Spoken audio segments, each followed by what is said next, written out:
can't do it politically. You just literally cannot do it. Okay, transparent financing, unless I have transparent financing, also transparent spending. I mean, this bill was written in a tortured way to make sure CBO did not score the mandate as taxes. If CBO scored the mandate as taxes, the bill dies. Okay, so it's written to do that. In terms of risk-rated subsidies, if you had a law which said healthy people are going to pay in, it made explicit that healthy people pay in and sick people get money, it would not have passed. Okay, just like the lack of transparency is a huge political advantage. And basically, call it the stupidity of the American voter or whatever. But basically, that was really, really critical to getting the thing to pass. And, it's the second best argument. Look, I wish Mark was right. We can make it all transparent. But I'd rather have this law than not. So it's kind of like his reporter story. Yeah, there's things I wish I could change, but I'd rather have this law. The last decade, I've been actually working in healthcare.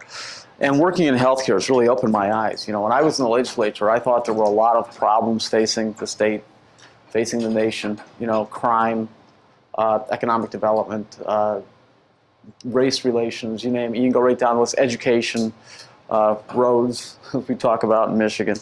But after I began to work in healthcare, it became very evident to me that really the problems the nation faces in terms of its healthcare system, the delivery system, is really much more significant than people realize. And really tonight, I don't want to talk an awful long time in terms of a speech. I just want to give you some facts and figures and hopefully prompt some thinking about things. Because frankly, there's a lot to think about in terms of the delivery system that we are presently enjoying. If some of us enjoy it, if you have great health care, others don't, if you don't have such good health care. But I can tell you this, it's going to change. There's just no question it's going to change. It's just a question of when it's going to change and how much it's going to change. And when I say change, I'm not talking about, the Affordable Care Act. The Affordable Care Act did change things. But there's going to be a lot of other changes that are taking place. And some of the changes eventually people are not going to like. I mean, we didn't, Republicans, and I'm one of you, obviously I earned my living as such when I was a young man. I don't care for the Affordable Care Act. I think it was a bad move. But let me step back and tell you a few reasons why I don't care for the Affordable Care Act. Well, it's a misnomer. You're right. The affordability issue is, it might be affordable to some, but those who are going to ultimately have to pay it aren't going to be able to afford it, which are the taxpayers. But there's really three components to healthcare in my mind. There's a quality component. What's the quality of healthcare that we're delivering in this nation? There's a cost component. What's the overall cost for healthcare in terms of our delivery system? And then thirdly, there's a political component. And the political component is the most interesting component because the political component ignores the first two components. The political component ignores the cost component and it ignores the quality component, okay? And the political component says more, we need more, we need more everything basically in healthcare. And they can tell you that they don't say that, but when you really look at what's going on, that's in fact what's happening.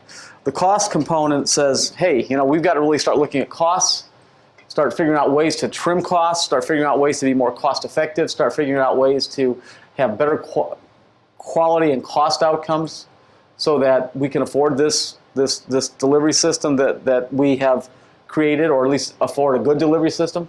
And then the quality component looks at things like the way our healthcare system in this nation is delivered. And basically, we deliver healthcare. It's what I would call an episodic system. When you have an episode, you go to a doctor. All right? That's when you go to a doctor. You don't go to a doctor because you are a diabetic and you need to constantly, most people don't go to the doctor because they're diabetics and they need to constantly maintain control of their diabetes issue, or they don't go to the doctor for health and wellness purposes. They don't go to the doctor to stay well. They only go to the doctor when they're sick. Okay? So, there's that. There's the fact that we exist in a very fractured system. The system is fractured, and I say it's fractured because, when you have primary care physicians and specialists sharing the same patient, oftentimes they don't even know what they're doing with the same patient. They have no clue. All right? In addition to that, you overlay a health system, like a hospital system, and the hospital system then gets in the act, and you know what? The doctors don't know what the health system's doing. Just a small example, there's something called medicine reconciliation when a patient's discharged from the hospital. So if somebody goes to the hospital, I'll give you an example of this fractured system. The hospital might say that Quinolute is an appropriate drug for arrhythmias. The doctor might have you on a different medication. But that you get out of the hospital, you go back to the doctor, if you actually get back to the doctor. A lot of people don't make it back on time, and that's why they end up back in the hospital, because they don't have a follow-up visit in the requisite amount of time. And you show the doctor, if the person is not elderly and they have a good handle on their care, all the medicines they're now on, and the doctor will say, well, why are you on this medicine? I had you on that medicine. Why are you on this medicine? I had you on that medicine. And the thing is, the doctors don't know if it's just a hospital formulary. In other words, if that's the drug the drug of choice the hospital uses, or if there was an actual reason to put that in that medicine in the regimen, the patient's medicine regimen. So, again, that's part of the fracture. And then the other thing is this whole concept of records. We all have medical records, and so there's a competing issue here. We all cherish our privacy, but at the same time, if something happens to us and we're not in Grosse Ile, Michigan, we happen to be in Charlevoix, Michigan, good luck with trying to, and you end up in an emergency room, good luck with trying to have those emergency room doctors figure out what's wrong with you. You could have just had a CAT scan because you've had high blood pressure, you've had some serious headaches. You could have just had a CAT scan at Wyandotte Hospital, Henry Ford Wyandotte, and if you end up in the emergency room at Munson in Traverse City, and you walk in and you say, my vision's blurred, I'm having extreme headaches, I'm nauseous, I vomited, you know what you're going to get? CAT scan. You're going to get another one, all right? And you're going to get another one in the most expensive setting. And if there was a connection between records where they could log in and see, hey, you just had a CAT scan 2 weeks ago, why did you change your medicine? Did you add a new medicine? Oh yeah, I did, doctor. I'm taking antivert. Oh well, gee, now maybe there's another reason why you're having this headache. You see, so that's part of the quality component, quality problem with healthcare. So stepping back, the way I view the healthcare system and the Affordable Care Act and everything that's taking place, the healthcare system is like a cruise ship, in my opinion. Okay, and it's a cruise ship that's leaking water everywhere. All right. The staff in the cruise ship is uncoordinated. Nobody really knows what the other person is doing or supposed to be doing. They're all kind of doing what they think they should be doing. All right. And the fuel in the cruise ship is running out. And there's probably not enough fuel to get the cruise ship that's leaking, that the staff doesn't know what the other person's doing, and they're all working at cross purposes to get to shore. And so what are they all trying to do? They're all trying to fix the cruise ship to stop the leaks, right? But they don't know how they're going to do it in a coordinated fashion. They're just doing what they think they need to do for that given moment. If there's a leak on deck 6, they're going to go fix the leak on deck 6 and ignore the leak on deck 1. All right, and that's because again there was no coordinated effort to fix this system. All right, so when you ask, well, how do you do that? What do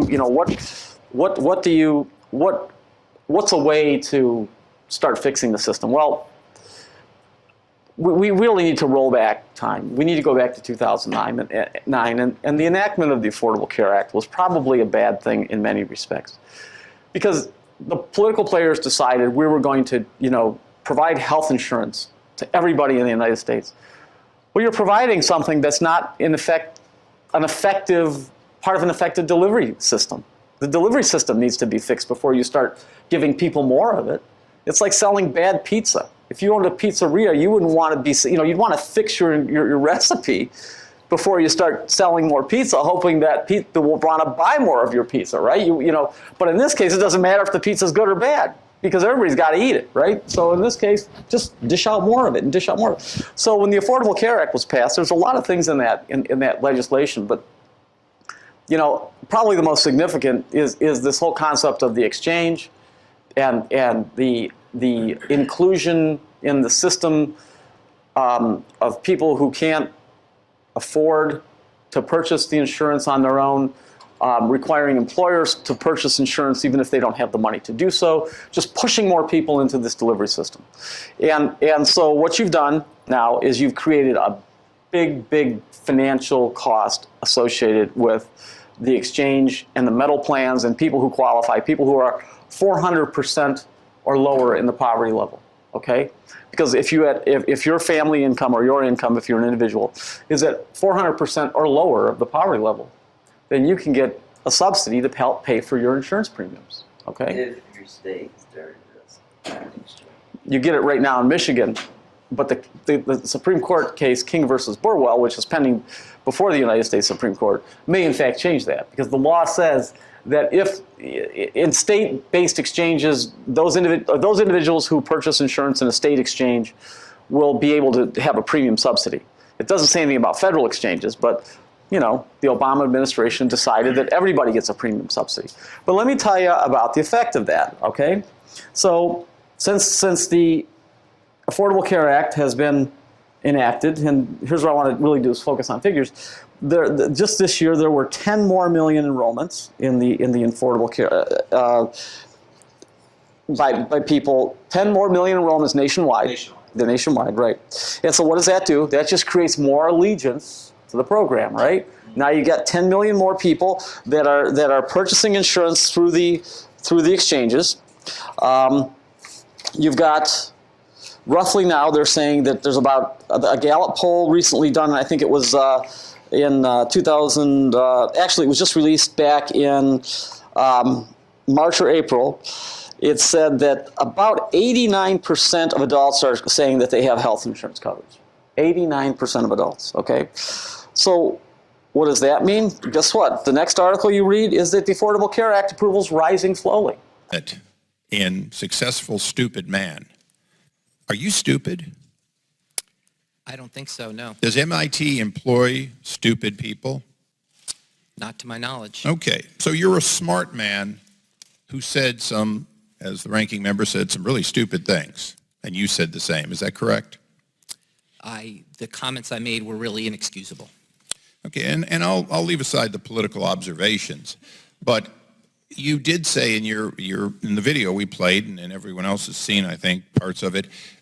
You did say that, in fact, if people knew the whole truth, they wouldn't have voted for this. That, in fact, the direction you were going, the reality, and specifically, I want to talk, because Mr. Goldman's a poster child for this. He has a silver plan that is relatively inexpensive. If it was subsidized, it'd be even cheaper. But the shifting of some people to pay more than they previously did, because remember, health care went up in price. So for Mr. Goldman to get a reduction, somebody else got not only an increase, but an increase to offset his decrease. That was what you were talking about. So isn't it true that, in fact, between the taxes and increases for some, that's part of the plan to reduce for people like Mr. Goldman?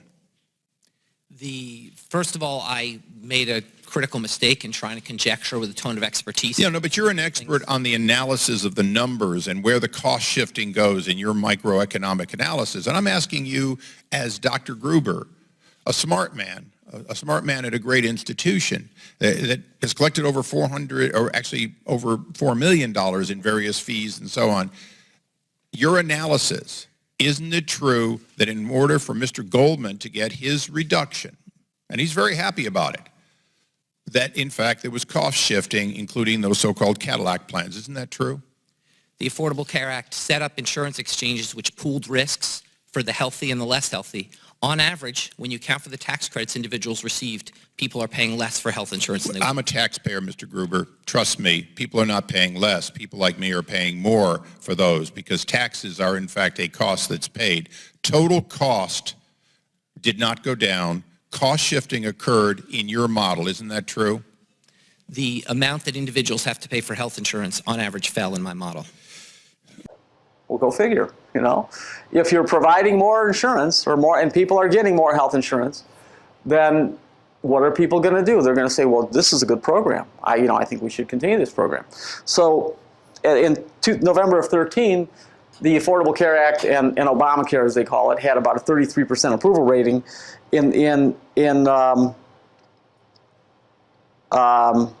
excuse me, that has gone up well over. Now the approval rate is more than 50%. 70% of Democrats approve it, only 16% of Republicans. But the fact is, and independents, so in November of 13, the Affordable Care Act and Obamacare, as they call it, had about a 33% approval rating.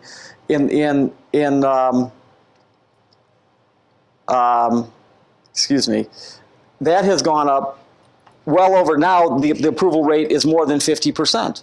70% of Democrats approve it, only 16% of Republicans. But the fact is, and independents, and there's the key, the independents are at 46-42. So it's very, very close among independent voters. And why is this? Because we're giving people something, but we're giving people something that doesn't work, okay? So just think about how this whole you can keep your doctor situation worked, right? That was a disaster. I mean, the president had to apologize. I guess I missed something. Well, really? You know, I mean, you know, you're the president of the United States. You would think that with all the staff you employ and all these other folks and the fact that you're supposed to be such a bright guy and, you know, this is your baby. How could you miss that? Well, that's how things work in Washington. They've missed a lot, frankly. But in that particular instance, so what, the Affordable Care Act had a double-edged impact. Well, it has helped some in that poverty level zone be able to afford insurance. It's also had the effect of causing people who are in the middle class pain by causing their insurances to increase. And why is that? Because under the new law, you have to offer a certain benefit plan. And the benefit plan is all the things you're entitled to. And so where you might have purchased a good benefit plan to suit your needs in the past, that benefit plan's gone now, or will be gone by the end of this year. Some carriers kept theirs. They allowed people to do it till the end of this year. But it will be gone. So the fact is, you know, once that's gone, now you're forced into the Obama designed plan, and that will probably cost people who don't have subsidies more money.